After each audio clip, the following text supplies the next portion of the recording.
ચલો ગાઈસ, સબનેસ કિચનમાં આપ સૌનું હાર્દિક સ્વાગત છે। તો અત્યારે ઉનાળામાં એકદમ ગરમી ફૂલમ ફૂલ પડે છે, તો એના માટે આપણે અહીંયા ગુલાબ શરબત બનાવવાનું છે।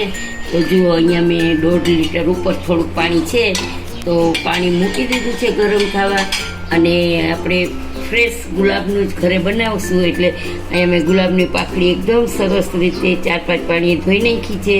હવે આપણે આમાં ઉમેરી દઈશું બધી પાકડી।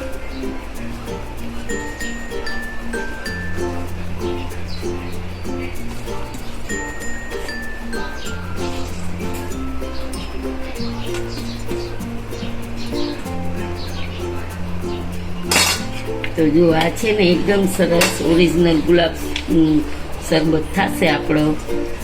અને આપણે આમાં છે ને એસન્સ એક નાખવું પડશે, એટલે મેં એસન્સ લીધું છે। અને અહીંયા છે સાકર, આ 1 કિલો સાકર છે, તો આ સાકર આપણે બધી આમાં ઉમેરી દઈશું।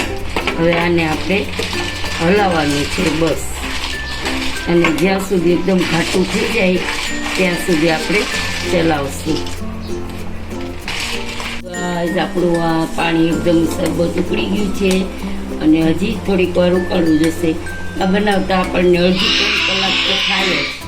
તો કલરે આવી ગયો છે સરસ, અને હવે પછી હજી 10 મિનિટ આપણે ઉકાળશું, પછી ગેસની ફ્લેમ ઓફ કરશું।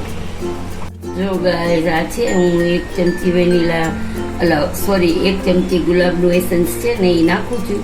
આપણે તો ઓરિજિનલ ગુલાબ નાખ્યું છે, એટલે ન નાખીએ તોય ચાલે, પણ શરબત બનાવી છે તો નાખી દીધું છે, મેં લઈ આવી છે।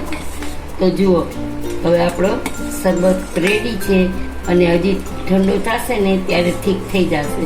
તો આજનો વિડીયો તમને કેવો લાગ્યો તે જરૂરથી જણાવજો। સબસ્ક્રાઈબ કરજો, લાઈક કરજો, શેર કરજો, અને કમેન્ટ બોક્સમાં જરૂરથી જણાવજો કે આજનો વિડીયો કેવો લાગ્યો, ને તમારા ફ્રેન્ડ સર્કલમાં શેર કરજો। જય શ્રી કૃષ્ણ।